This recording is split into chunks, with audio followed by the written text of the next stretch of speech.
Мінекей биогумусқа арналған арнайы көңді жуып жатырмыз.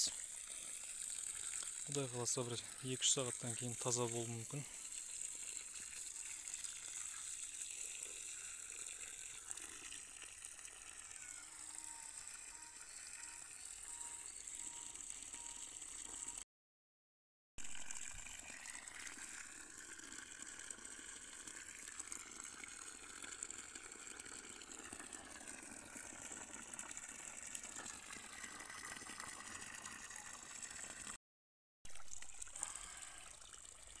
Ең сарғайып келе жатыр.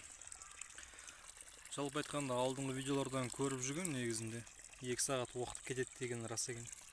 Мен айналдырған бір 2 квадрат жеріме шынымен де 2 сағат уақыт кетіп жатыр. Мінекей жаңағыдан уже 1 сағаттай уақыт өтті. Бұның негізі жуудағы маңыздылығы аммиакты ішіндегі, көңнің ішіндегі аммиакты шайып сыртқа шығарады. Мынадай. Негізі бастапқыда қып-қызыл болып шығады. Қазір уже сарғайып келе жатыр. Әрине енді бұл бастамасы. Осылай бастап жатырмыз.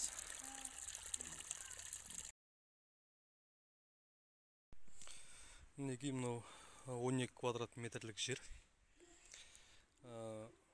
Биокартер деп айтама, әлде қалай нақты есімде қалмады. Негізінде бастапқыда ар жақтан бастағанбыз. Бірақ аздық еткен екен мына тұрған арғы үйімді жайып мына жерге әкеліп төседік. Жалпы 12 квадрат метр. Әлде де бірақ ана жер свежий екен көңіл.